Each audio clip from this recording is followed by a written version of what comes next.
Script super தான், ஆனா ஏன் டைப் ஸ்கிரிப்ட் மாறான்னு தெரியுமா? அதை பத்தி அந்த ரீல்ல சொல்ல போறேன். டைப் ஸ்கிரிப்ட் ஒன்றும் ஒரு புது லாங்குவேஜ்லாம் கிடையாது. ஜாவா ஸ்கிரிப்டோட சூப்பர் செட் தான் டைப் ஸ்கிரிப்ட். அதாவது ஜாவா ஸ்கிரிப்டுக்கே வந்து டைப் டிஃபைன் பண்ற ஒரு சூப்பர் பவர் கொடுத்தா அதுதான் type script. For example, let name is equal to Kavin சொல்லி ஸ்ட்ரிங் வேல்யூ பாஸ் பண்றேன் ஜாவா ஸ்கிரிப்ட்ல.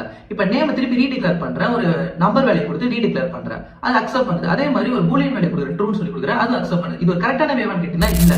இதை அவாய்ட் பண்றதுக்கு நம்ம டைப் ஸ்கிரிப்ட்ல லெட் நேம் சொல்லிட்டு இங்கே வந்து ஸ்ட்ரிங்னு சொல்லி அதை டைப் டிஃபைன் பண்ணிட்டோம்னா, இப்போ நான் ஸ்ட்ரிங் வேல்யூ பாஸ் பண்றேன் கவின்னு சொல்லிட்டு அக்செப்ட் பண்ணுது. திருப்பி நேம் ஈக்குவல் டு நம்பர் கொடுத்தனா எரர் த்ரோ பண்ணுது. இதனால ஃபர்ஸ்ட் அட்வான்டேஜ் என்னன்னா டைப் சேஃப்டி.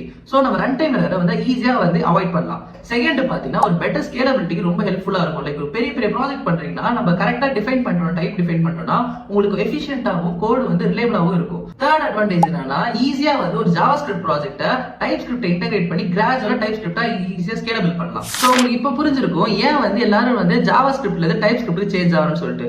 உங்களுக்கு எது பிடிச்சிருக்குன்னு சொல்லி கமெண்ட் பண்ணுங்க. இந்த மாதிரி கோடிங் வீடியோகளை ஃபாலோ பண்ணிக்கோங்க. Stay fit, happy coding.